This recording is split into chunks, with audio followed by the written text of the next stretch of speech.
الحمد لله رب العالمين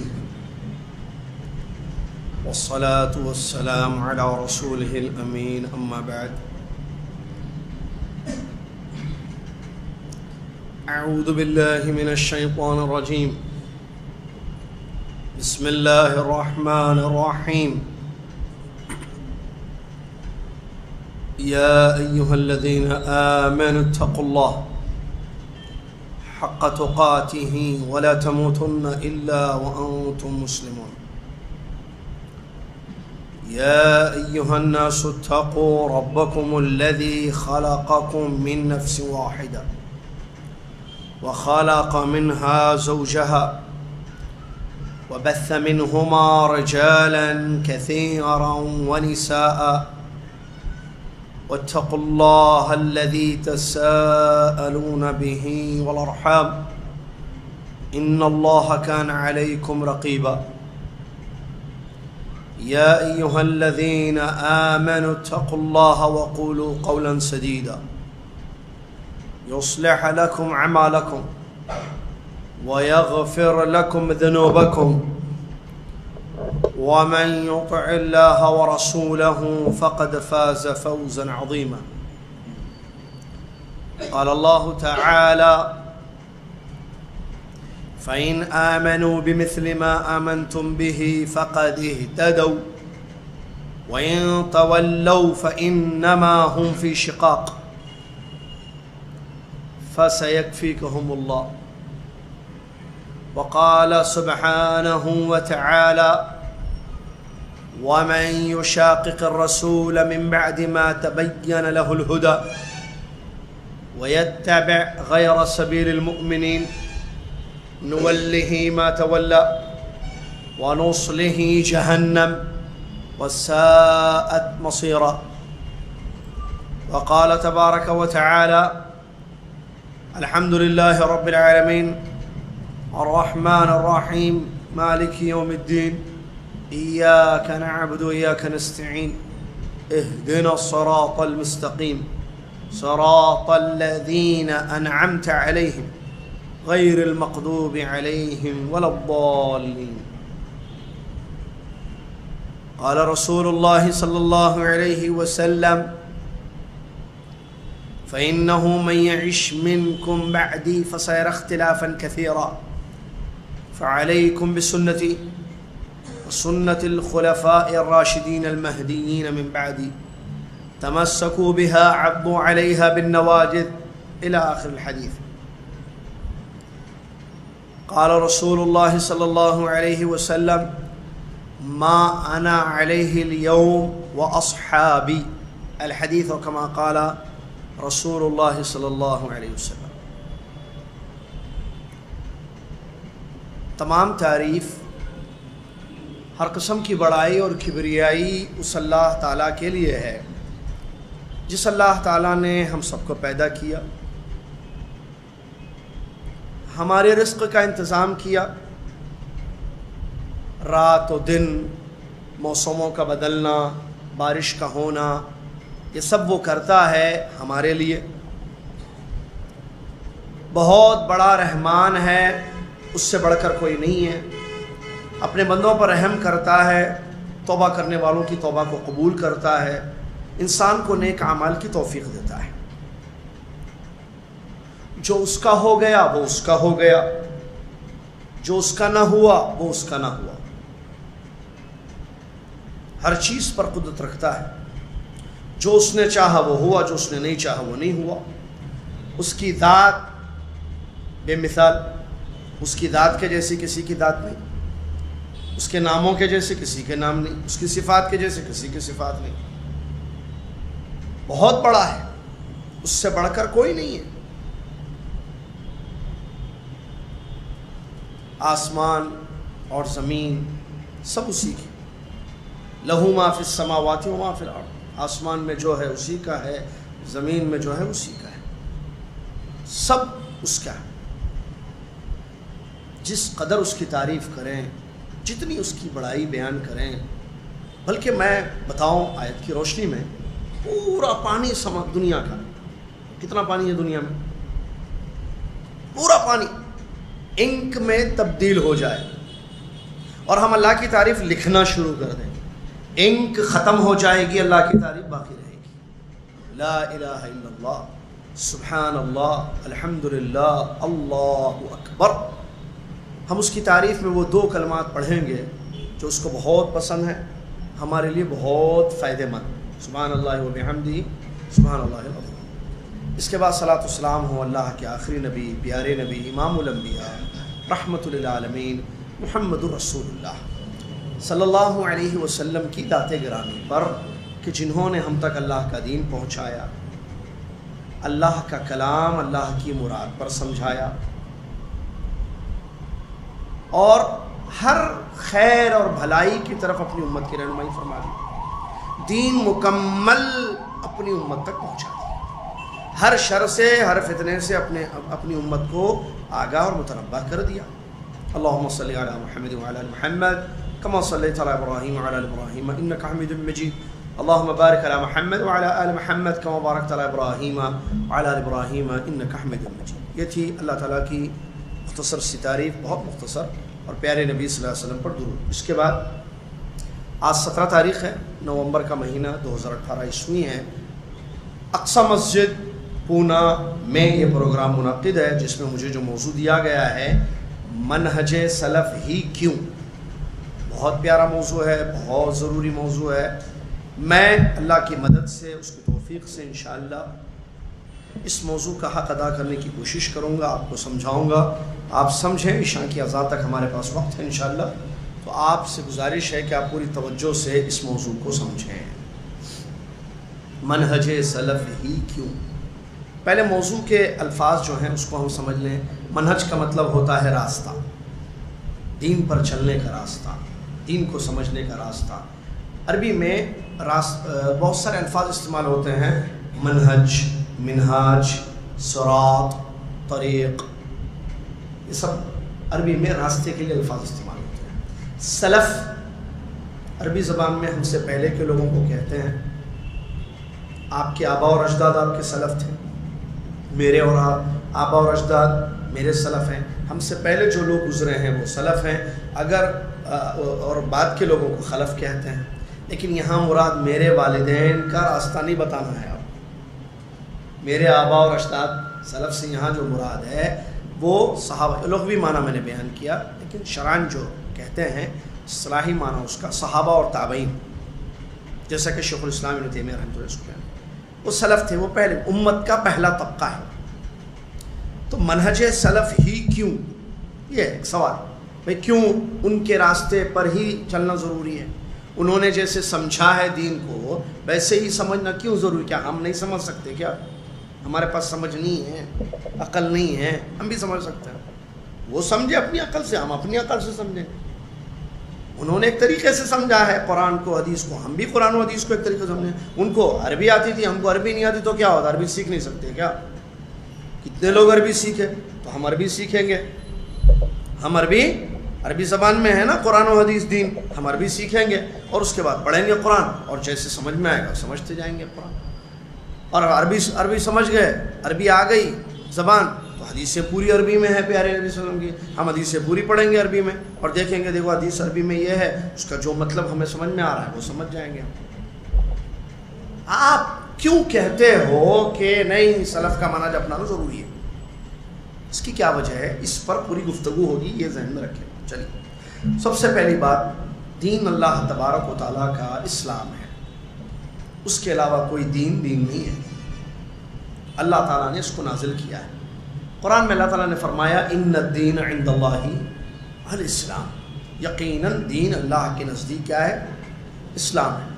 اب یہ دین ہوا اللہ کے نزدیک، اب اس دین اسلام کو چھوڑ کر کسی اور طریقے کو ہم دین سمجھیں اور عمل کریں، اللہ تعالیٰ کے یہاں اس کی کیا حیثیت ہے؟ سنیے اس آیت کی روشنی میں، وَمَن يَبْتَغِ غَيْرَ الْإِسْلَامِ دِينًا فَلَن يُقْبَلَ مِنْهُ وَهُوَ فِي الْآخِرَةِ مِنَ الْخَاسِرِينَ۔ جو اسلام کو چھوڑ کر کسی اور کو دین سمجھے گا، اس کا ہرگز کوئی عمل اللہ کے یہاں قبول نہیں ہوگا اور وہ آخرت میں نقصان اٹھانے والوں میں شمار ہوگا۔ کیا معلوم ہوا دو آیتوں سے؟ دین اللہ کے یہاں اسلام ہے، اسلام پر کیا جانے والا عمل ہی اللہ کے یہاں مقبول ہے۔ اسلام کو چھوڑ کر جو دین اللہ کے نزدیک ہے کوئی بھی عمل عند اللہ اس کی کوئی حیثیت نہیں ہے، قبول نہیں کیا جائے گا، لن یقبل منہ، بلکہ الٹا ایسے کام کرنے والوں کو قیامت کے دن خسارہ ہوگا۔ سمجھ میں آ گئی بات؟ چلیے آگے بڑھیے۔ اسلام کیا ہے؟ اسلام کہاں ہے؟ ایک آدمی چاہتا ہے بھائی میں اسلام کو پڑھنا چاہتا ہوں، میں اسلام کو دیکھنا چاہتا ہوں، اس کو بولنا کہ ہم لوگوں کو دیکھو ہم جو کر رہے ہیں وہی اسلام ہے، ایسا کبھی نہیں بولنا۔ یہ مسلمان جو کر رہے ہیں یہ دیکھو یہ سب وہی ہے، یا اس کو یہ بولیں آپ ایک کام کرو نا، میڈیا دیکھو نا، میڈیا سے دیکھو، اس میں لکھو واٹ از اسلام، اسلام آئے گا بتائے گا، کچھ امیجز بھیجو اسلام کے وہ بھیجے گا، تو آپ کو پتہ ہے کون سا اسلام؟ مسجد بتا دے گا، میڈیا جو بتائے وہ اسلام نہیں۔ اب اسلام کہاں ملے گا؟ ایک آدمی اسلام کی اسٹڈی کرنا چاہتا ہے، اسلام کہاں ہے؟ اسلام کا مصدر، اسلام کے مصادر، مراجع کہاں ہیں؟ دو بنیادی چیزیں، قرآن اور حدیث، کتاب اور سنت۔ قرآن بولیے کتاب، کیونکہ کتاب وہی مطلب کتاب اللہ، حدیث بولیے یا سنت بولیے، کتاب و سنت، قرآن و حدیث مطلب وہی ہے نا۔ چلیے قرآن میں اسلام ہے صاحب، قرآن میں جو ہے وہ سب اسلام ہے۔ الرحمن علی العرش استوى اسلام ہے، اللہ لا الہ الا هو الحی القیوم اسلام ہے، اقیم الصلاۃ اسلام ہے، آتوا الزکاۃ اسلام ہے، آمن الرسول بما انزل الیہ من ربہ والمؤمنون سب اسلام ہے، ایمان باللہ و ایمان سب ایمان اسلام ہے، ٹھیک ہے۔ حدیثوں میں اسلام ہے، قرآن میں اسلام، حدیثوں میں اسلام۔ قرآن کیا ہے؟ اللہ کا کلام ہے، اللہ کا کلام، جی ہاں اللہ کا کلام ہے، اللہ بات کرتا ہے جب چاہتا ہے، جس سے چاہتا ہے بات کرتا ہے، اللہ کی صفت ہے۔ اللہ نے اپنے نبی موسیٰ علیہ السلام سے بات کی، اللہ تعالیٰ نے خود یہ بات ہمیں بیان فرمائی، ہمارا ایمان ہے۔ وَكَلَّمَ اللَّهُ مُوسَىٰ تَكْلِيمًا، اللہ نے موسیٰ علیہ السلام سے بات کی۔ قرآن اللہ کا کلام ہے، جبریل علیہ السلام ڈائریکٹ اللہ سے سنے اور اس کو لے کر پیارے نبی صلی اللہ علیہ وسلم تک پہنچا دیا۔ پیارے نبی صلی اللہ علیہ وسلم نے اللہ کے کلام کو پڑھ کر لوگوں کو سنایا، جیسے کہ قرآن آپ کے بارے میں آپ کی صفت کو بیان فرماتا ہے، کرتے ہوئے اللہ تعالیٰ بیان فرماتا ہے یتلو علیہم آیاتہ، یتلو علیہم، یہ پیارے نبی صلی اللہ علیہ وسلم اللہ کی آیتیں پڑھ کر تلاوت کرتے ہیں۔ تو اللہ کے نبی صلی اللہ علیہ وسلم نے جو تلاوت فرمائی لوگوں کے سامنے آیتیں پڑھ کر، وہ پڑھا آپ نے، لیکن کلام کس کا ہے؟ وہ اللہ کا۔ اس کے بعد آج حفاظ ہیں جن کے سینوں میں حفظ ہے قرآن، یا پرنٹ ہے یا چھاپا جاتا ہے، یا جو ہے الیکٹرانک جو بھی ہے اس کا طریقہ ڈاؤن لوڈ کیا جاتا ہے، یہ سب چاہے وہ جس کی تلاوت کی جائے، جس کو لکھا جائے، جس کو پڑھا جائے، جس کو یاد کیا جائے، ٹھیک ہے، یہ سب حقیقت میں اللہ تبارک و تعالیٰ کا کلام ہے، حروف کے ساتھ اللہ کا کلام ہے، اس میں کوئی شک نہیں۔ فَأَجِرْهُ حَتَّى يَسْمَعَ كَلَامَ اللَّهِ۔ چلیے تو اللہ کا یہ کلام ہے، اس میں دین ہے اسلام۔ حدیث کس کو کہتے ہیں؟ سنا پیارے نبی صلی اللہ علیہ وسلم کی حدیث ہے، نبی صلی اللہ علیہ وسلم کا کلام، آپ کے جو اقوال ہیں، آپ کے جو افعال ہیں، آپ نے کسی چیز کو دیکھ کر خاموشی اختیار کی، آپ نے جو فرمایا دینی باتیں، وہ سب حدیث ہیں۔ قرآن اور حدیث، قرآن مصدر اول ہے دین کا، اسلام کا مصدر اول، سورس مصدر۔ حدیث قرآن کی تفسیر ہے، حدیث کیا ہے؟ قرآن کی تفسیر ہے۔ اللہ تعالیٰ فرماتا ہے وَأَنزَلْنَا إِلَيْكَ الذِّكْرَ لِتُبَيِّنَ لِلنَّاسِ مَا نُزِّلَ إِلَيْهِمْ، ہم نے آپ کی طرف ذکر کو، قرآن کو نازل کیا ہے تاکہ آپ لوگوں کو بیان کیجیے۔ نبی صلی اللہ علیہ وسلم نے بیان کیا، جی ہاں، وہ بیان کہاں ہے؟ نبی صلی اللہ علیہ وسلم کا بیان کہاں ہے؟ حدیثوں میں آپ کی۔ تو قرآن کا بیان حدیث ہے۔ اللہ نے فرمایا اقیم الصلاۃ، اس کا بیان کہاں ہے؟ بیان، وضاحت، ایکسپلینیشن۔ نماز کی تفصیلات کہاں ہیں؟ حدیثوں میں ہیں، پوری حدیثوں میں۔ اللہ تعالیٰ نے فرمایا چور مرد یا عورت چوری کرے تو ہاتھ کاٹ دو، یہاں سے یہاں تک ہاتھ ہے، اتنا کاٹنا، اتنا کاٹنا، اتنا کاٹنا، اتنا کاٹنا۔ اس کا بیان کہاں ہے؟ اس کی وضاحت کہاں ہے؟ حدیث میں، ٹھیک ہے۔ تو حدیث قرآن کی تفسیر ہے۔ علماء کہتے ہیں، امام بخاری رحمۃ اللہ علیہ کے اساتذہ کا یہ قول ہے، قرآن کو سمجھنے کے لیے ہم سنت کے محتاج ہیں، بغیر حدیث رسول کے ہم قرآن نہیں سمجھ سکتے۔ جیسے کہ سلف بھی کہتے تھے، کہاں ہے لکھا ہوا قرآن میں بتاؤ عصر کی نماز، ظہر کی نماز 4 رکعت ہے، قرآن میں نماز کا ذکر ہے لیکن اس کی وضاحت کہاں ہے؟ حدیث میں۔ تو معلوم ہوا قرآن اسلام ہے، اس میں حدیثوں میں قرآن کی جو تفسیر ہے وہ حدیث ہے، ان میں اسلام، ٹھیک ہے۔ دو چیز۔ اب اللہ تعالیٰ جس نے ہماری اور آپ کے ہدایت کے لیے قرآن کیوں اتارا؟ اللہ تعالیٰ نے ہدایت کے لیے اتارا ہے. یہ بات قرآن سے ثابت ہے. اللہ نے الف لام میم ذالک الکتاب لا ریب فیہ ھدی للمتقین. دوسری آیت میں جگہ ھدی للناس، ڈرنے والوں کے لیے، لوگوں کے لیے. کتاب کیا ہے بھائی؟ ہدایت ہے. سراپا ہدایت ہے اللہ کی کتاب. ٹھیک ہے، یہ قرآن ہدایت کی. حدیث چونکہ قرآن کی تفسیر ہے، بغیر حدیث کے قرآن سمجھ میں نہیں آئے گا. ٹھیک ہے، تو حدیث، قرآن و حدیث سے لوگوں کو ہدایت ملتی ہے، راستہ ملتا ہے. اب وہ اللہ جس نے انسانوں کی ہدایت کے لیے قرآن کو اتارا اور قرآن سمجھانے کے لیے، توحید کی دعوت دینے کے لیے پیارے نبی محمد صلی اللہ علیہ وسلم کی بعثت فرمائی، اب کیا اللہ تعالیٰ نے انسانوں کو آزاد چھوڑ دیا کہ اب جو چاہے منہج اپنا لو، اس قرآن کو جیسے چاہے سمجھو، حدیثوں کو جیسے چاہے سمجھو؟ دیکھیے، بات کو سمجھنا بہت ضروری ہوتا ہے، یہ آپ کو معلوم ہے. بچہ سمجھدار ہو تو بولتے بچہ میرا بیٹا سمجھدار ہے. آپ بولتے بچہ ناسمجھ ہے. بچہ سمجھدار، بچہ ناسمجھ. سمجھدار اس کا مطلب سمجھتا ہے، یہ بات کو سمجھتا ہے، اور وہ ناسمجھ ہے، اس کو نہیں پتا تو غلطی کرے گا. ناسمجھ سے کیا ہوتا ہے؟ ناسمجھ سے کیا ہوتا ہے؟ غلطیاں ہو جاتی ہیں. سمجھدار ہے مطلب سمجھتا ہے. اچھا، آپ نے اپنے کسی دوست کو کوئی بات کہی، اب وہ سمجھے تو مقصد پورا ہوگا، نہیں سمجھے تو پھر مسئلے کھڑے ہو جائیں گے بہت بڑے. تم نے بولا مجھے اس وقت، ارے بھائی تم نہیں سمجھے، میں نے کچھ اور بولا. نہیں تم بولے، ایک ہاتھ کھڑا کر دے گا وہ آپ کے خلاف، کیونکہ اس نے سمجھا نہیں آپ کی بات کو. آپ نے جو کہی بات، کوئی بھی مثال سمجھے آپ، ایک بات ایک دوست نے دوست کو کچھ کہا، اب اس کو نہیں سمجھ کے، جس کو بولتے ہیں غلط فہمی، ارے غلط فہمی ہو گئی آپ کو، بولتے نہیں غلط فہمی. کیا غلط فہمی ہے؟ غلط فہم، سمجھنا، غلط سمجھا. غلط سمجھنے سے مسائل کھڑے ہوتے ہیں. پتہ ہے آپ، شوہر کی بات کو اگر بیوی نہ سمجھے تو ازدواجی زندگی میں دراڑ پیدا ہو جاتی ہے، دوستیاں ختم ہو جاتی ہیں، رشتوں میں فرق آ جاتا ہے. باتوں کو سمجھنا بہت ضروری ہوتا ہے، سمجھنا بہت ضروری ہوتا ہے بات کو، تاکہ انسان جو ہے غلط فہمی سے اپنے آپ کو بچائے اور اس غلط فہمی کے جو نقصانات ہیں اس سے اپنے آپ کو محفوظ رکھے. تو کیا یہ جو قرآن اور حدیث دین کی اساس ہے، نبی صلی اللہ علیہ وسلم ہمیں دے گئے، قرآن میں اسلام، دین، حدیثوں میں اسلام، کیا اس کو سمجھنے کے لیے کوئی راہ ہے یا آزاد چھوڑ دیا گیا ہے؟ جیسے جیسے جو سمجھ میں آنے ویسے سمجھتے جاؤ. اب دیکھیں لوگ کیا کر رہے ہیں. بعض لوگوں نے کیا کہا، دیکھو بھائی اللہ نے انسان کو عقل دی ہے، دماغ دی ہے نا بھائی، صاحب عقل بنایا ہے انسان کو، اب عقل یوز کرو. اب آیتوں کو اور حدیثوں کو اپنی عقل سے سمجھو، بس ختم.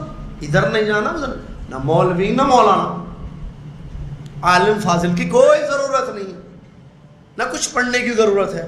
عقل ہے بس عربی سیکھ لو، قرآن کو سمجھو، بیٹھو قرآن کو پڑھو، دیکھو کیا سمجھ میں آ رہی ہے، ذہن کھلے گا آپ کا. آپ کی عقل میں اس آیت کا کیا مطلب سمجھ میں آ رہا ہے، وہ لے لو، وہی دین ہے. پھر دوسرے صاحب ان کو کچھ اور سمجھ میں آیا، اس آیت کا مطلب جو آپ کی عقل میں نہیں آئی بات ہو، انہوں نے اس طریقے سے اس کو سمجھ لیا. تیسرے صاحب آئے، بولے یہ تو پرانے لوگ سمجھے بھائی، آج کل 2018 میں اس کو ایسے سمجھا جائے گا.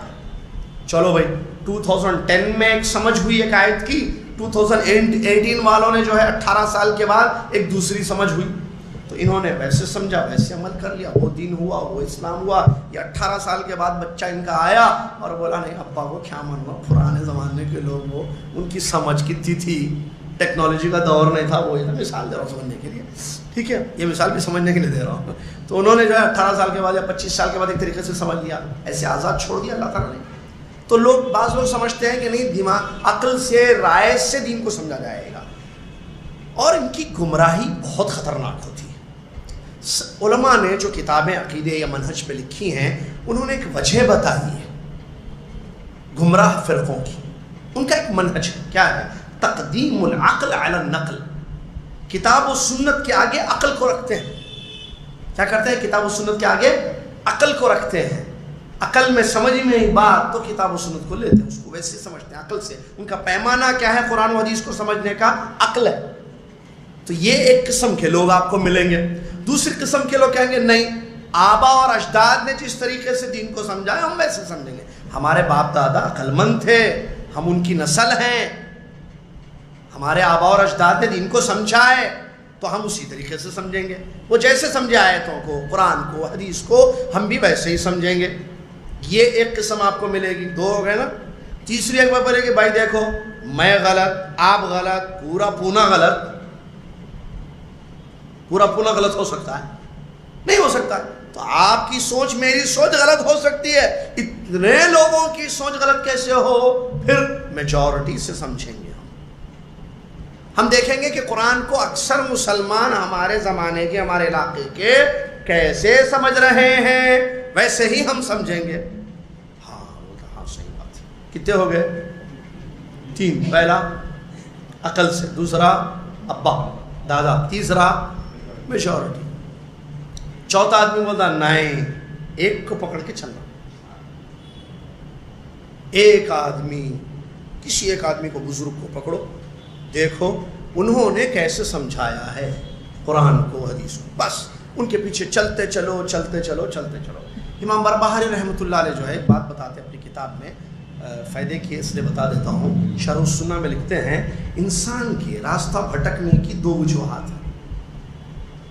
سمپل بات، انسان کے راستہ بھٹکنے کی 2 وجوہات ہیں. یا تو ایک آدمی کو راستہ نہیں معلوم تھا، اندازے پہ چلا شاید یہ راستہ ہے، چلا، اس کے پیچھے لوگ کہاں جا رہے ہیں؟ ادھر جا رہے ہیں، ہم کو بھی لے چلو، ہم بھی چل رہے ہیں. ایک کے پیچھے گاڑیاں گئی، وہ اندازے پہ نکل گیا، بھٹک گیا. وہ بھٹکا، اس کے پیچھے پوری نسلیں بھٹک رہی ہیں. وہ ایک آدمی پہلے پتہ نہیں کتنے سال پہلے بھٹک گیا، اس کے پیچھے پورے بھٹک رہے ہیں.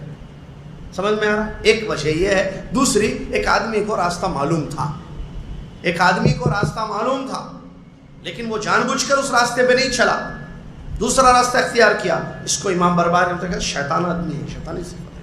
اس کو پتا تھا سیدھا راستہ کیا ہے لیکن چھوڑ کر دوسرے راستے پہ چلا. اب اس کے پیچھے پوری قوم چل رہی ہے. تو انسان کے راستے سے بھٹکنے کی 2 وجوہات. ایک بھٹکا، اس کے پیچھے بھٹکے. دوسرا، جس کو ایک کو نہیں معلوم تھا، غلطی سے دوسرا راستہ پکڑ لیا. ایک کو معلوم تھا، معلوم ہونے کے باوجود چھوڑ دیا. اللہ محفوظ رکھے ان 2 قسم. غیر المغضوب علیہم ولا الضالین. غیر المغضوب علیہم راستہ معلوم تھا، چلے نہیں. ولا الضالین معلوم نہیں تھا، اندازے پہ چلے. ٹھیک ہے، چلیے آئیے. تو بعض لوگ کہتے ہیں کہ نہیں بھائی، اکثر لوگ کسی ایک انسان کو پکڑیں گے ہم، انہوں نے وہ جیسے ہمیں قرآن اور حدیث سمجھائیں گے ویسے سمجھیں گے. یہ 4 قسم کی چیزیں ہمیں دنیا میں نظر آتی ہیں. سمجھ؟ 4 قسم. ایک نے عقل کو پیمانہ بنا لیا، قرآن و حدیث کو عقل سے سمجھ رہا ہے. ایک آدمی نے آبا اور اجداد کو پیمانہ بنا لیا، بھائی آبا اور اجداد کے طریقے پہ، جسے پیارے نبی صلی اللہ علیہ وسلم بھی جب دعوت دیتے تھے، دیکھو یہ کس کا طریقہ ہے وہ بتانے کے لیے. انا وجدنا، قرآن کیا، انا وجدنا علیہ آباءنا وانا علی آثارہم لمقتدون. کفار مشرکین مکہ کو جب توحید کی دعوت نبی صلی اللہ علیہ وسلم نے دی، ایک اللہ کا حق بتایا، تو ان لوگوں نے سامنے اپنے آبا اور اجداد کا طریقہ رکھا. کہا کہ دیکھو تو آپ کی بات اپنی جگہ ہے لیکن ہمارا معاملہ کیا ہے، ہم نے باپ دادا کو یہی طریقے پر دیکھا ہے اور انہی کو ہم فالو کریں گے، انہی کے نقش قدم پر ہم چلیں گے. گمراہ ہوئے یا نہیں ہوئے؟ تو بعض لوگ اس قسم کے ہوتے ہیں. تو یہ 4 قسم عقل سے سمجھنا دین کو، عقل سے. کیسے؟ عقل سے. عورت حالت ناپاکی کی حالت میں کیا ہے عورت کے لیے؟ نماز معاف ہے یا پڑھنے قضا کرنی ہے؟ معاف. روزہ؟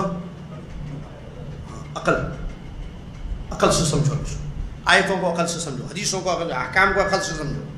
چلو ایک چیز. دوسری چیز، جو لوگ یہ سمجھتے ہیں کہ نہیں آبا اور اجداد کا طریقہ ہے، وہ بھی صحیح نہیں ہے، کیونکہ آبا اور اجداد صحیح منہج پر ہونا ضروری نہیں ہے. نہ اللہ تعالیٰ نے اس بات کا حکم دیا ہے کہ میں نے جو دین تمہارے لیے اتارا ہے، جو قرآن نازل ہوئی، اس کو اپنے آبا اور اجداد کے طریقے پر سمجھو.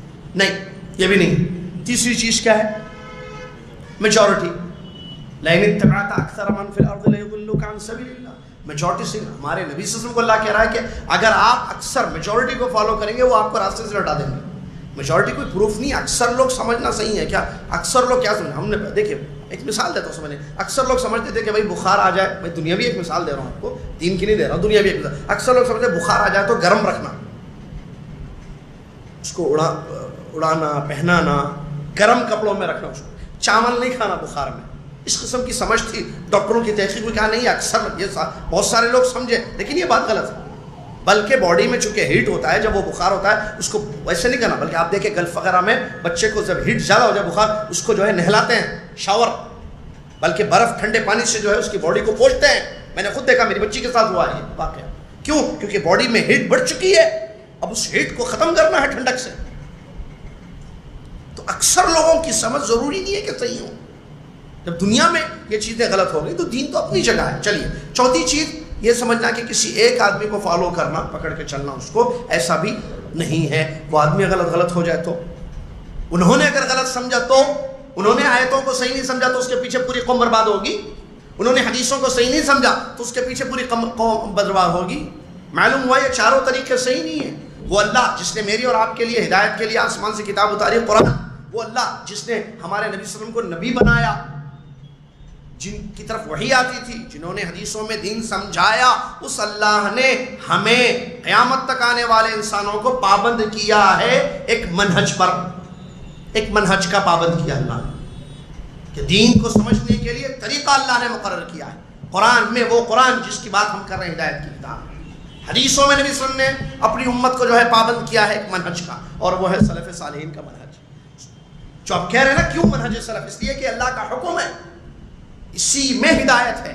آئیے آپ سورہ فاتحہ میں نے پڑھی آپ کے سامنے. ہم سورہ فاتحہ میں نے بتایا درس میں بھی پچھلے کہ سورہ فاتحہ میں مسلمان اللہ عز و جل سے بہت بڑی دعا کرتا ہے، ہدایت کی دعا کرتا ہے اللہ تبارک و تعالیٰ سے. الحمدللہ رب العالمین، تمام تعریف اس اللہ کے لیے جو سارے جہانوں کا رب ہے. کتنی بڑی سورہ ہے سورہ فاتحہ. اس میں دیکھیے کیا ہو رہا ہے، کیا چیز مانگی جا رہی ہے اس میں. غور کیجئے میرے ساتھ آپ سورہ فاتحہ کو، اور غور کرنے کے بعد جب بھی پڑھے تو یاد رہنا کہ ہم اس میں کتنی بڑی چیز اللہ تعالیٰ سے مانگ رہے ہیں. الحمدللہ رب العالمین، تمام تعریف اس اللہ کے لیے جو سارے جہانوں کا رب ہے. حمد اللہ کی بیان کی جا رہی. الرحمن الرحیم، رحم کرنے والا نہایت مہربان. اللہ کی صفات بیان کی جا رہی. الرحمن میں صفت ذاتی رحمت ہے اللہ کی، یا عام رحمت جیسا کہ بعض علماء نے ذکر کیا ہے. اور رحیم فعلی صفت اللہ تعالیٰ کی، رحم کرنے والا، یا بعض علماء نے جیسے ذکر کیا کہ قیامت کے دن اہل ایمان پر جو اللہ رحم کرے گا. الرحمن الرحیم. مالک یوم الدین، اللہ کی بزرگی بیان کی جا رہی ہے، تمجید بیان کی جا رہی ہے، قیامت کے دن کا مالک. اس کے بعد ایاک نعبد و ایاک نستعین کہتا ہے نمازی، جس میں یہ ہے کہ میں ہم تیری ہی عبادت کرتے ہیں، تجھ سے ہی مدد مانگتے ہیں. اللہ کی تعریف، حمد و ثنا، تمجید، اپنا عمل پیش کر کے بہت بڑی دعا اللہ سے کرتا ہے. کیا دعا؟ ہدایت کی دعا. کس چیز کی ہدایت؟ راستے کی ہدایت. کون سے؟ ٹیڑھے راستے کی نہیں، سیدھے راستے. اہدنا، ہم کو ہدایت کر، ہم کو راستہ دکھا. اللہ کے ہاتھ میں ہے ہدایت. اللہ سے مانگ رہا ہے ہدایت. کس چیز کی ہدایت؟ الصراط، راستہ، راستے نہیں. بعض لوگ سمجھتے سب صحیح ہے، آپ ایسے سمجھو وہ ایسے سمجھیں گے، کیا فرق پڑتا ہے؟ بھائی اللہ دلوں کو دیکھتا ہے، ایسے بولتے ہیں. اللہ 70 ماہوں سے زیادہ رحم کرتا ہے. آپ کو جو ٹھیک لگے وہ کرو نا، کیا ادھر اختلافات میں پڑے ہوئے ہیں. بولتے نا ایسے لوگ بس راستے سارے پہنچاتے اللہ تک بولتے ہیں. بھائی اقصی مسجد کو آنے کی روڈ بہت ہوں گے، لیکن صراط ہے وہاں ایک راستہ ہے، اکثر نہیں ہے. 72 جہنمی ایک آپ نے فرمایا، 6 7 8 9 نہیں بولے آپ. وہ بھی حدیث نبی صلی اللہ علیہ وسلم کی 73 فرقے ہوں گے نا امت کے، اس میں 72 ایک فرمایا نا. پھر اہدنا الصراط، ہم کو راستہ دکھا. راستے نہیں، کیونکہ راستہ ایک صحیح ہوتا ہے باقی غلط. المستقیم، صفت اس صراط کی آئی ہے. وہ راستہ ٹیڑھا نہیں چاہیے ہمیں، کیونکہ راستہ ٹیڑھا بھی ہو سکتا ہے. ہمیں کون سا راستہ چاہیے؟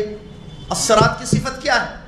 المستقیم، سیدھی راستہ، سیدھی راہ، رائٹ پیتھ، کریکٹ وے، سیدھا راستہ ہمیں دکھا اللہ. کیا بات ختم ہو گئی دعا؟ یہاں دعا پر بات ختم ہو گئی؟ نہیں، مزید اس صراط کی وضاحت آگے ہو رہی ہے. یہاں نہیں چھوڑ دیا گیا ٹھیک ہے بھائی مستقیم راستہ، آپ کو کون سا لگا؟ جو آپ کو مستقیم لگے وہ مستقیم آپ کی نظر میں. مستقیم نہیں، ٹھیک سیدھا نا، الصراط المستقیم، سیدھا راستہ. اب سیدھے راستے کی کوئی تحدید ہے، کوئی پہچان ہے؟ یا پونا والوں کو یہ راستہ دکھ رہا ہے، پونا والے ہم حیدرآباد والوں کو وہ دکھ رہا ہے، وہ مالیگاؤں والوں کو وہ راستہ ٹھیک دکھ رہا ہے، وہ اور ادھر بمبئی والوں کو دکھ رہا ہے. تم لوگ کہاں، ہم بڑے شہر کے لوگ، تم لوگوں کو کہاں پتا راستہ؟ یہ راستہ سیدھا راستہ ہے. وہ لوگ وہ دلی والے بولے کدھر تم لوگ کیپٹل پر آؤ ذرا، ہمیں یہ راستہ دکھ رہا ہے. تو کیا بات ختم؟ جو تمہاری نظر میں مستقیم وہ مستقیم، آبا اور اجداد نے جس کو مستقیم سمجھا وہ مستقیم، تمہاری عقل جس کو مستقیم سمجھ رہی ہے وہ مستقیم، یا کوئی ایک آدمی تمہیں کہتا نہیں میں جو کہہ رہا ہوں وہ سنو میری بات، یہی مستقیم ہے؟ نہیں. صراط الذین، کچھ لوگ چلے ایک راستے پر، اسی راستے کو صراط مستقیم کی کہا گیا. اس بات سورہ ختم ہوئی صراط مستقیم پر. بتائیے مجھے آپ، سورہ فاتحہ ختم ہوئی صراط مستقیم پر؟ دعا ختم ہو گئی صراط مستقیم پر؟ نہیں. اس کی وضاحت آگے اگلی آیت میں ہو رہی ہے. ہر راستہ جو تمہیں مستقیم لگے وہ مستقیم نہیں ہو سکتا ہے، بلکہ کچھ لوگ اس دھرتی پر تھے، آسمان کے نیچے تھے، وہ لوگ چلے ہیں اس راستے پر، انہی کا راستہ مستقیم راستہ ہوگا، اور کوئی راستہ مستقیم راستہ نہیں ہوگا. اسی لیے اگلی آیت پڑھی، اللہ کیا کہتا ہے؟ صراط الذین انعمت علیہم. ان لوگوں، ترجمہ کیا ہے اس کا؟ پھر اس سے پہلے والی آیت دیکھیں، اہدنا الصراط المستقیم، ہم کو سیدھا راستہ دکھا. صراط الذین، ان لوگوں کا راستہ، اللہ ہمیں سیدھا راستہ دکھا. ان لوگوں کا راستہ انعمت علیہم، جن پر تو نے انعام فرمایا ہے. کون ہے وہ لوگ جن پر اللہ نے انعام فرمایا ہے؟ انعم اللہ علیہم من النبیین والصدیقین والشہداء والصالحین وحسن اولئک رفیقا. انبیاء کا راستہ، صدیقین کا راستہ، شہداء اور صالحین کا راستہ، یہ ہے مستقیم راستہ، کیونکہ یہ انعام یافتہ لوگ ہیں جن کا ذکر دوسری آیت میں کیا جا رہا ہے. ہر راستہ نہیں. غیر المغضوب علیہم، پھر دو راہوں سے پناہ بھی مانگ رہے ہیں. مستقیم یہ انعام یافتہ لوگوں کا راستہ ہمیں چاہیے. اللہ کیوں منہج سلف ضروری؟ اس لیے کہ اللہ تبارک و تعالیٰ سے جب ہم ہدایت کا راستہ جب مانگتے ہیں تو وہاں اس کی تحدید ہے. وہاں یہ بات بیان کی گئی کہ یہ انعام یافتہ لوگ ہیں، انہیں انعام ملا راستے پر چل کر. کیا انعام ملا؟ رضی اللہ عنہم انعام ملا، وعد لہم جنات انعام ملا.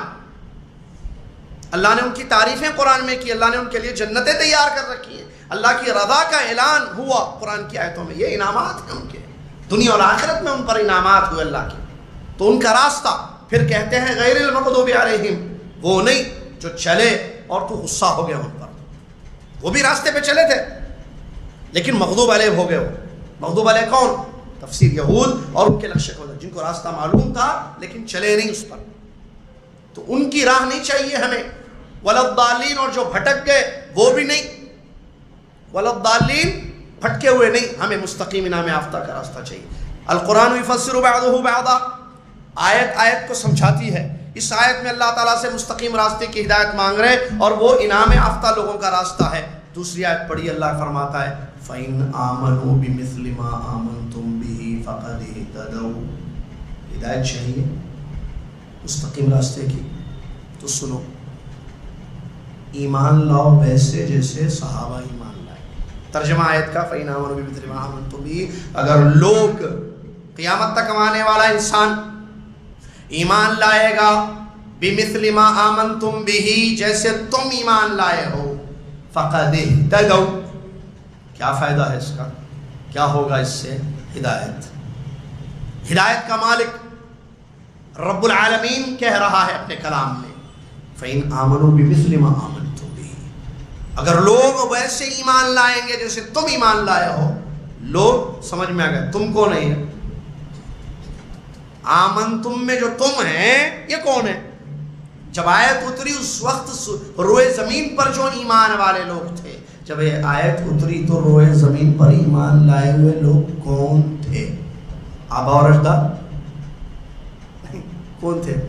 صحابہ رضی اللہ. آمن تم سے مخاطب صحابہ ہیں. اللہ فرما رہا ہے اگر لوگ ویسے ایمان لائیں گے جیسے تم صحابہ ایمان لائے ہو تو فقد اہتدوا، تو وہ ہدایت پر ہوں گے.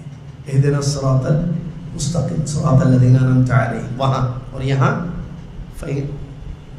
بمثل ما فإن آمنوا بمثل ما آمنتم به فقد اهتدوا وإن تولوا. کیوں ضروری بھائی سوال موضوع منہج سلف کیوں ضروری؟ ہدایت کے لیے ضروری. ہدایت چاہیے، راستہ چاہیے، چلو نہیں ہوگا فإنما هم في شقاق وإن تولوا. اگر سلف صالحین کی راہ چھوڑ دی، ان کا منہج ترک کیا، نہیں اپنایا ان کا منہج، سمجھے ہمارے پاس بھی دماغ ہے ہم سمجھیں گے ابا رشداد وغیرہ کوئی بھی منہج اپنایا، انجام کیا ہوگا؟ فی شقاق، اختلافات، جھگڑوں میں پڑ جائیں گے. اللہ ان کے لیے کافی ہے. وہ آگے اللہ سننے والا دیکھنے والا ہے. ایک ہے اور ایک آیت سنی. منہج سلف کیوں ضروری؟ اس لیے کہ ہمیں اللہ کی رضا چاہیے. منہج سلف کیوں ضروری؟ اس لیے کہ ہمیں جنت چاہیے. اللہ تعالیٰ فرماتا ہے وَمَن يُشَاقِقِ الرَّسُولَ مِن بَعْدِ مَا تَبَيَّنَ لَهُ الْهُدَىٰ وَيَتَّبِعْ غَيْرَ سَبِيلِ الْمُؤْمِنِينَ نُوَلِّهِ مَا تَوَلَّىٰ وَنُصْلِهِ جَهَنَّمَ وَسَاءَتْ مَصِيرًا. ترجمہ آیت کا، جو رسول اللہ صلی اللہ علیہ وسلم کی مخالفت کرتا ہے ہدایت کا راستہ واضح کلیئر ہو جانے کے باوجود. سمجھ میں آ رہا ہے؟ جو انسان پیارے نبی صلی اللہ علیہ وسلم کی مخالفت کرتا ہے ہدایت کا راستہ واضح ہو جانے کے باوجود اور مومنوں کے راستے کو چھوڑ کر کوئی اور راستہ اپناتا ہے تو دوسرا کام نُوَلِّهِ مَا تَوَلَّىٰ، جس راہ پر وہ چل پڑے اسی راہ پر لگا دیتے ہیں ہم. وَنُصْلِهِ جَهَنَّمَ، اور قیامت کے دن جہنم میں پھینک دیں گے. وَسَاءَتْ مَصِيرًا، اور یہ بہت برا ٹھکانہ ہے. کیا ہے اس آیت میں؟ دو راستے، دو انجام. نہیں، دو راستے. اس آیت میں اس آیت پر دو کام کرنے والوں کے لیے، اس آیت میں دو کام کرنے والوں کے لیے دو خطرناک نقصانات بیان کیے گئے. وہ دونوں کام غلط ہیں. دو غلطیاں نہیں ہونا. پہلی غلطی وَمَن يُشَاقِقِ الرَّسُولَ مِن بَعْدِ مَا تَبَيَّنَ لَهُ الْهُدَىٰ، مخالفت نہیں کرنا نبی صلی اللہ علیہ وسلم کی. نبی صلی اللہ علیہ وسلم کی بعثت مخالفت کے لیے ہوئی ہے یا متابعت کے لیے ہوئی ہے؟ اتباع کرنا یا اختلاف کرنا نبی صلی اللہ علیہ وسلم سے. وَإِن تُطِيعُوهُ تَهْتَدُوا، اگر تم محمد صلی اللہ علیہ وسلم کی اطاعت کرو گے تو تم ہدایت پر ہوگے. نبی صلی اللہ علیہ وسلم اس لیے نہیں آئے کہ آپ کی مخالفتیں کی جائیں. پھر بعثت اس لیے ہوئی لِيُطَاعَ بِإِذْنِ اللَّهِ، اللہ کی اجازت سے آپ کی اطاعت کی جائے. محمد صلی اللہ علیہ وسلم کی اطاعت ہوگی اللہ کی اجازت سے. لیکن اگر کوئی اطاعت نہ کرے، وَمَن يُشَاقِقِ الرَّسُولَ مِن بَعْدِ مَا تَبَيَّنَ لَهُ الْهُدَىٰ، مخالفت کر رہا ہے نبی صلی اللہ علیہ وسلم کی. نبی صلی اللہ علیہ وسلم کی مخالفت کر رہا ہے، غلطی ہے یا نہیں؟ بولیے بھائی. اچھا کام کر رہا، غلط کام کر رہا. وَمَن يُشَاقِقِ، مخالفت کر رہا ہے. ایک وَيَتَّبِعْ غَيْرَ سَبِيلِ الْمُؤْمِنِينَ، اس پر ذرا غور کیجیے. یتبع چلتا ہے، غیر سبیل المومنین، مومنوں کے راستے کو چھوڑ کر کسی اور راستے پر. سبیل یعنی راستہ، منہج، راستہ. المؤمنین، ایمان والے. یہ آیت جب اتری تو ایمان والے کون تھے؟ صحابہ. سبیل یعنی راستہ، منہج. ان کے راستے کو چھوڑتا ہے، رسول صلی اللہ علیہ وسلم کی مخالفت کرتا ہے، مومنوں کے فہم کو، صحابہ کے فہم کو، صحابہ کے منہج کو چھوڑتا ہے. جب ایک راستہ چھوڑا تو اس کا مطلب دوسرا راستہ اپنایا نا. ادھر سے جانا تھا، نہیں جا کے ادھر سے گیا. ارے بولے یہ راستہ ہے بھائی، ادھر جا بھائی. وہ بولے یہ بھی جاتا ہوگا، ادھر چلا گیا. نُوَلِّهِ مَا تَوَلَّىٰ، سلف صالحین کا منہج چھوڑا، صحابہ کا فہم چھوڑا، صحابہ کا راستہ چھوڑا. نبی صلی اللہ علیہ وسلم کی مخالفت کیا، ایک غلطی. صحابہ کا راستہ چھوڑا، دوسری غلطی. کیا انجام ہے؟ دو خطرناک انجام. اب جو راستہ پکڑ لیا نے، نُوَلِّهِ مَا تَوَلَّىٰ، اللہ اسی پر لگا دے گا، اسی غلط راستے پر لگا دے گا. پھر مرنے کے بعد کیا انجام ہوگا اس کا؟ وَنُصْلِهِ جَهَنَّمَ، اس کو جہنم میں پھینک دیا جائے گا. نقصان ہوا کہ نہیں ہوا؟ منہج سلف ضروری ہوا کہ نہیں ہوا؟ کیوں؟ کیونکہ بھٹکنے سے، جہنم سے بچنے کے لیے ضروری ہے کہ ہم یتبع سبیل المومنین ہو، غیر سبیل المومنین نہ ہو. تیسری ایک آیت پر غور کیجیے. اللہ تبارک و تعالیٰ فرماتا ہے السابقون الاولون من المہاجرین والانصار والذین اتبعوهم بإحسان رضی اللہ عنہم ورضوا عنہ وعد لهم جنات تجری تحتها الانہار خالدین فیہا ابدا. اللہ رب العالمین اس آیت میں بیان فرما رہا ہے ایمان میں، اسلام میں آگے بڑھنے والے پہلے لوگ، سبقت لے جانے والے مہاجر اور انصار، اور جن لوگوں نے ان کی اچھے طریقے سے پیروی کی، اللہ ان سب سے راضی اور خوش ہو گیا. یہ لوگ سب اللہ سے خوش ہیں. اللہ نے ان کے لیے ایسی جنتیں تیار کی ہیں جن کے نیچے سے نہریں بہتی ہیں، جن میں یہ لوگ ہمیشہ ہمیشہ رہیں گے، اور یہ بہت بڑی کامیابی ہے. یہ ترجمہ ہوا. تھوڑا سمجھیں گے ہم اس آیت کو تاکہ ہمیں سمجھ میں آئے سوال کا جواب منہج سلف ہی کیوں.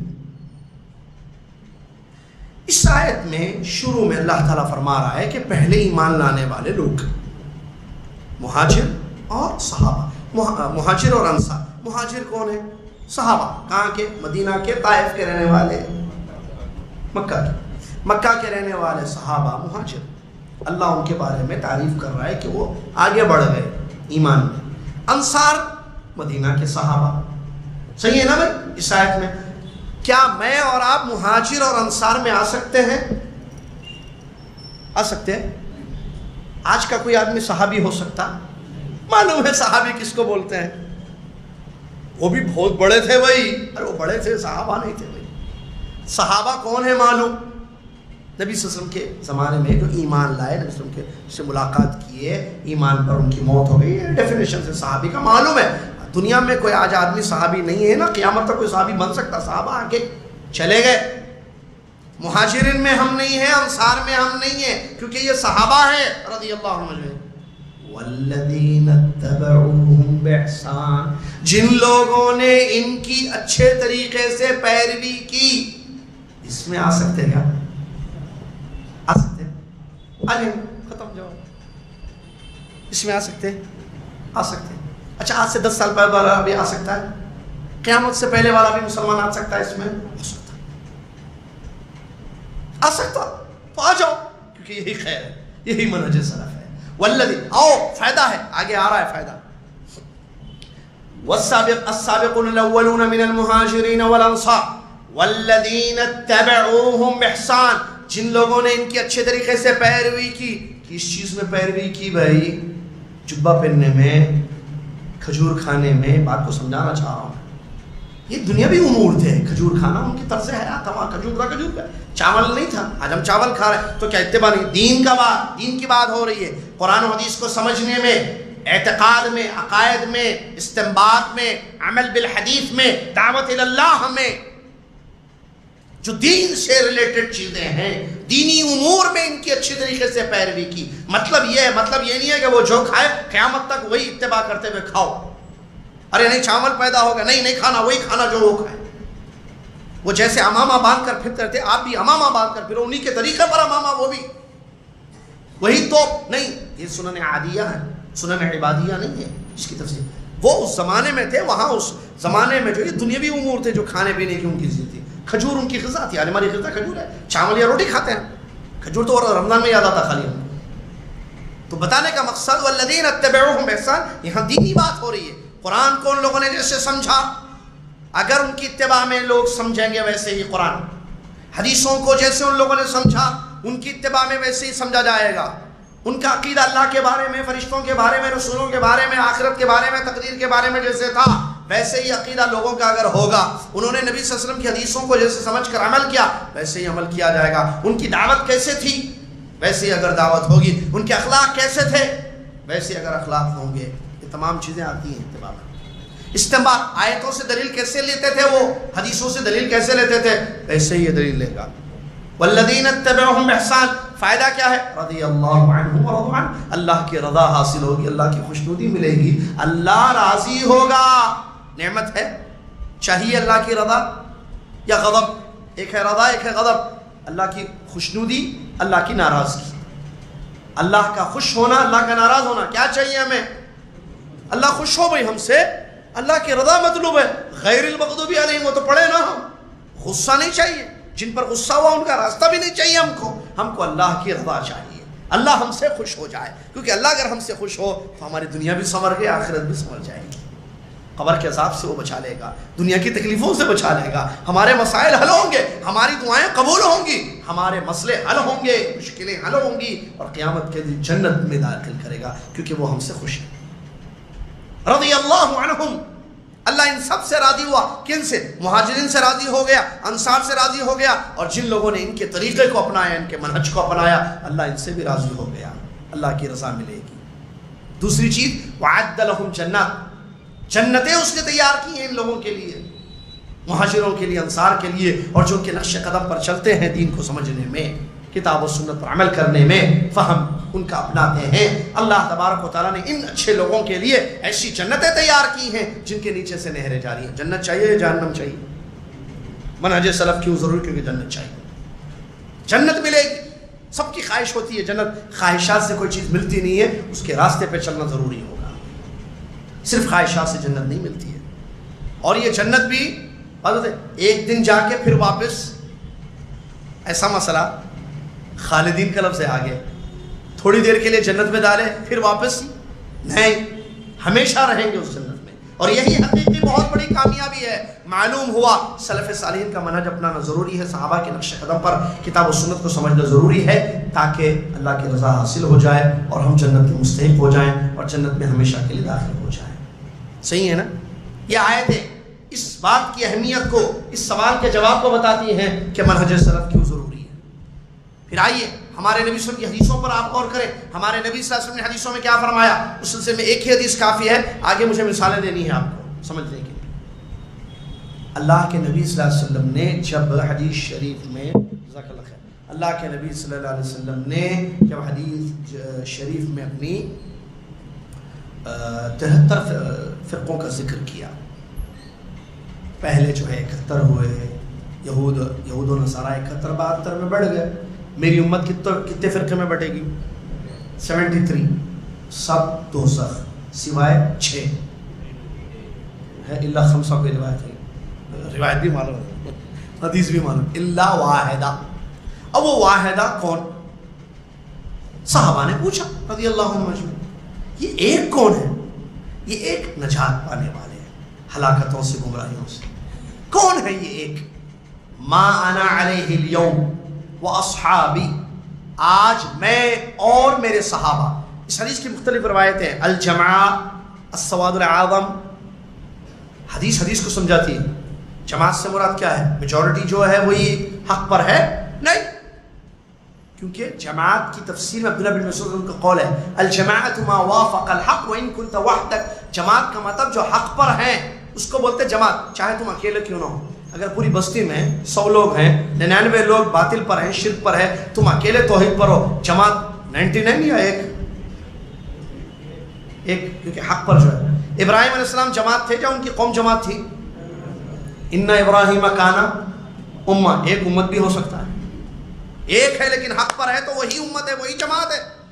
میجورٹی اکثریت کو نہیں، گنتی میں 100 ہم لوگ ہیں، 30 تم لوگ ہیں، تو 100 زیادہ ہیں 30 کم ہے، یہ کیلکولیشن نہیں ہے وہاں پر شریعت، وہ میتھمیٹکس کی حد تک صحیح ہے، 30 سے 100 زیادہ ہے، 100 زیادہ ہے 30 کم ہے، لیکن یہاں جو جماعت کی بات ہو رہی ہے وہ جماعت حق پر جو ہو، جنہوں نے قرآن کو، حدیث کو صحابہ کے جیسے سمجھ کر اپنایا ہو، عمل کیا ہو، دعوت دیتے ہو۔ تو اللہ کے نبی صلی اللہ علیہ وسلم نے فرمایا، جو روایت میں نے آپ کے سامنے پیش کی جس کے الفاظ یہ ہے، جب آپ سے سوال کیا گیا کہ وہ ایک کون ہے جو جہنم سے نجات پائیں گے، آپ نے فرمایا آج میں اور میرے صحابہ، خالی میں نہیں فرمایا، آپ نے صحابہ، ما انا علیہ اليوم واصحابی، آج میں اور میرے صحابہ جس طریقے پر ہے اس طریقے پر وہ لوگ ہوں گے۔ اس حدیث شریف سے بات کلیئر ہوگی، واضح ہو گئی کہ صحابہ کا طریقہ نبی صلی اللہ علیہ وسلم کا طریقہ ہے، تو صحابہ نے نبی صلی اللہ علیہ وسلم سے سمجھا ہے، تو اگر ہم ویسے ہی اس طریقے پر چلیں گے تو ہم نجات پائیں گے اور وہ واحدہ میں شامل ہو جائیں۔ اللہ سے دعا اللہ تعالی ہمیں اس پر عمل کرنے کی توفیق عطا فرمائے، آمین۔ پھر اس کے بعد اور میں دلیلیں مزید آپ کو دوں، جیسے قرآن جب اترا، قرآن اترتا تھا نا، قرآن کی آیتیں نازل ہوئی ہیں نا ہمارے مسلمان، کون لوگ تھے اس وقت نبی صلی اللہ علیہ وسلم جب آیتیں اتری، کچھ لوگ تھے یا نہیں تھے؟ جو ایمان والوں کی میں بات کر رہا ہوں، کافروں کی نہیں، اس وقت کافر بھی تھے، وہ تو ایمان نہیں لائے نا آیتوں پر۔ صحابہ، اہل التنزیل علماء کہتے ہیں اس وقت جب اترا نا قرآن، تو وہ لوگ تھے اس وقت۔ اب جب قرآن اترا پیارے نبی صلی اللہ علیہ وسلم سے، وہ لوگ قرآن پڑھے نبی صلی اللہ علیہ وسلم سے، قرآن سیکھے نبی صلی اللہ علیہ وسلم سے، سمجھے بھی قرآن نبی صلی اللہ علیہ وسلم سے یا اپنے دماغ سے سمجھے؟ عربی تھے نا وہ لوگ، ہمیں کیا ضرورت؟ اس کی ایک مثال دے کر جو بخاری کی حدیث ہے، میں آپ بات کو اور آگے بڑھاتا ہوں۔ قرآن کو وہ لوگ نبی صلی اللہ علیہ وسلم سے سمجھتے تھے، یہ بات یاد رکھنا۔ اس کی ایک مثال کیا ہے؟ بخاری شریف کی ایک حدیث ہے، عبداللہ بن مسعود اس کے راوی ہیں، کہتے ہیں جب آیت اتری نا قرآن میں، ایک آیت کیا ہے، الذین آمنوا ولم يلبسوا ایمانہم بظلم اولئک لہم الامن وہم مہتدون۔ ترجمہ آیت کا، جو لوگ ایمان لے کر آئے اور ایمان کو ظلم سے بچایا، انہی کے لیے امن، شانتی، پیس ہے، اور وہی لوگ ہدایت یافتہ ہیں۔ اس آیت کریمہ میں دو کام کرنے والوں کے لیے دو فائدے اللہ نے ذکر کیے۔ ایک کام ایمان لانا، دوسرا کام اپنے ایمان کی حفاظت کرنا، ظلم سے بچانا ایمان کو۔ کس سے بچانا؟ ظلم سے بچانا۔ اگر یہ دو کام آپ کر لیں تو دو فائدے اللہ تعالیٰ نے ذکر کیے ہیں، بہت بڑے فائدے ہیں جس کی پوری دنیا کو ضرورت ہے۔ کیا؟ امن اور ہدایت، پیس اور راستہ۔ امن کا مالک اللہ، ہدایت کا مالک اللہ، وہ کہتا ہے تم دو کام کرو بس، میں تمہیں دو چیزیں دے دوں گا۔ ایمان لانا ایک کام، اپنے ایمان کو ظلم سے بچانا دوسرا کام۔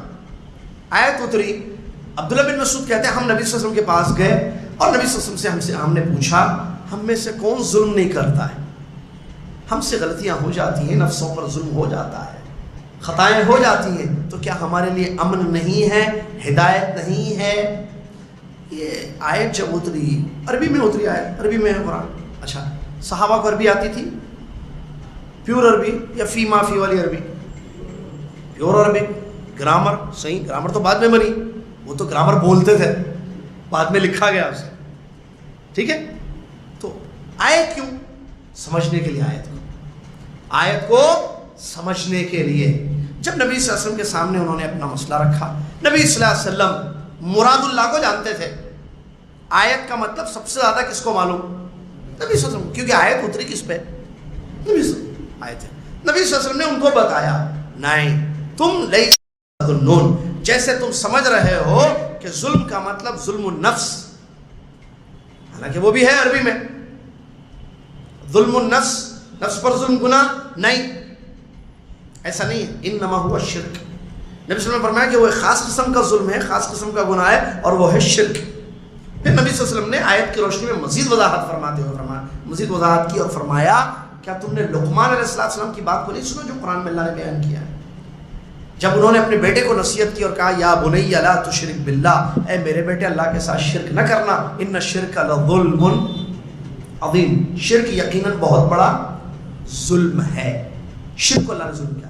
تو صحابہ کے فہم پر سمجھنا کیوں ضروری ہے؟ کیونکہ وہ مراد اللہ کو نبی صلی اللہ علیہ وسلم سے سمجھے، کلام اللہ کا مطلب تفسیر نبی صلی اللہ علیہ وسلم سے سمجھے ہو، اس لیے بعد میں آنے والوں کو سمجھنا ضروری ہے، ورنہ ہر کوئی اپنے دماغ سے سمجھے گا تو پھر کھیل ہوگا قرآن کے ساتھ، پھر منمانی ہوگی، تعویلیں ہوں گی جیسے خوارج نے تعویلیں کی۔ آیت کا مطلب ایک تھا، لیے کچھ اور، ان الحکم الا للہ کا مطلب الٹا لے لیے۔ تو یہ ایک مثال اچھی طریقے سے سمجھے آپ، صحابہ نے جبکہ ظلم النفس بھی جو معنی ہے نفس پر گناہ، اس معنی میں بھی آیتیں موجود ہیں، ظَلَمُوا أَنفُسَهُمْ، جب وہ لوگوں نے اپنے نفسوں پر ظلم کیا، عام گناہ۔ لیکن وہ آیت جس کی تفسیر میں نے بھی آپ کے سامنے پیش کی بخاری کی حدیث کی روشنی میں، آیت کا مطلب صحابہ نے نبی صلی اللہ علیہ وسلم سے سمجھا، نبی صلی اللہ علیہ وسلم سمجھائے ان کو کہ اس کا مطلب عام گناہ نہیں، اس کا مطلب ایک خاص گناہ ہے اور وہ ہے شرک۔ تو اسی لیے ہمارے لیے ضروری ہے کہ ہم سلف صالحین کے منہج پر قرآن کو سمجھیں۔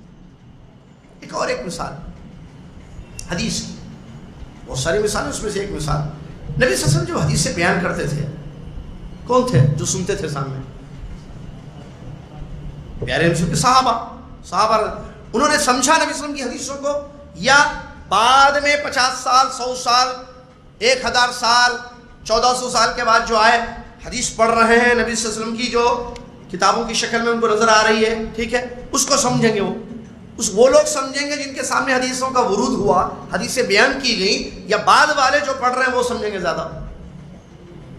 میں جو کہہ رہا ہوں میرا مطلب آپ زیادہ سمجھیں گے کہ آج کے بعد والا کوئی سمجھے گا؟ آنے والا محفل میں آپ ہیں، نبی صلی اللہ علیہ وسلم کی مجلس میں وہ لوگ ہوتے تھے، نبی صلی اللہ علیہ وسلم حدیثیں ان کے سامنے بیان کرتے تھے، وہ نبی صلی اللہ علیہ وسلم کو سمجھتے تھے، نبی صلی اللہ علیہ وسلم کی حدیثوں کو سمجھتے تھے، ایمان لائے، سمجھے، عمل کیے، اور بعد والوں تک اس کو پہنچا دیا۔ بعد میں آنے والا ان کی سمجھ پر نہیں سمجھ کے ایک الٹا ہی سمجھ رہا ہے، جبکہ وہ اس زمانے میں تھا ہی نہیں، اس دور میں نہیں تھا۔ مثال، پیارے نبی صلی اللہ علیہ وسلم جا رہے ہیں تو قبر کے پاس سے گزر ہوا، نبی صلی اللہ علیہ وسلم نے فرمایا ان دونوں کو عذاب ہو رہا ہے، سنی ہوگی حدیث آپ، یہ دونوں کو جو ہے قبر میں عذاب ہو رہا ہے، اور کسی بڑے گناہ کی وجہ سے نہیں ہو رہا ہے، ایک پیشاب میں احتیاط نہیں کرتا تھا اور دوسرا جو ہے چغلی کرتا تھا. ان دو چیزوں کی وجہ سے ان کو عذاب ہو رہا ہے. پھر نبی صلی اللہ علیہ وسلم نے کیا کیا؟ پودا لیا، دو حصے کیے، لگا دیا، دعا کی اللہ سے. کیا صحابہ کو معلوم تھی حدیث؟ کیا آپ کے ساتھ صحابی تھے؟ جی ہاں. پھر ان لوگوں نے کیا پھول چڑھایا؟ ان لوگوں نے اس سے یہ سمجھا کہ ہاں قبر کے عذاب سے اپنے موتوں، اپنے اموات کو، اپنے لوگوں کو اگر بچانا ہے تو پودے لگانا. نبی صلی اللہ علیہ وسلم لگائے، صحابہ لگائے نہیں. ان کو حدیث معلوم نہیں ہے. حدیث معلوم، وہ سمجھے یہ وحی کے ذریعے نبی صلی اللہ علیہ وسلم کو معلوم ہوا، کیونکہ غیب اللہ جانتا ہے. قبر میں عذاب ہو رہا ہے کیسے معلوم؟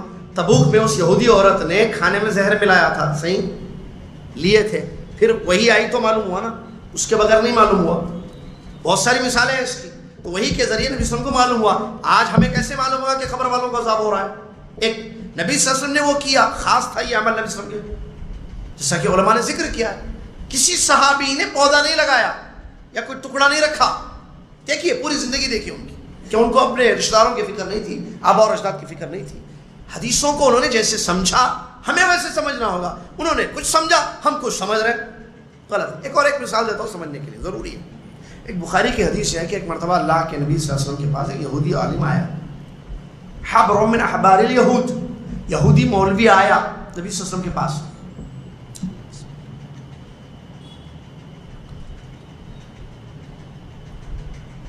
آ کر اس نے کہا کہ یا محمد، اے محمد صلی اللہ علیہ وسلم، ہم اپنی آسمانی کتاب تورات میں یہ دیکھتے ہیں کہ قیامت کے دن اللہ تعالیٰ سارے آسمانوں کو ایک انگلی پر اٹھائے گا، پھر زمینوں کو ایک انگلی پر اٹھائے گا، اور جو پانی ہے، سمندر ہے، ان کو ایک انگلی پر اٹھائے گا. حدیث ہے، پوری لمبی حدیث ہے.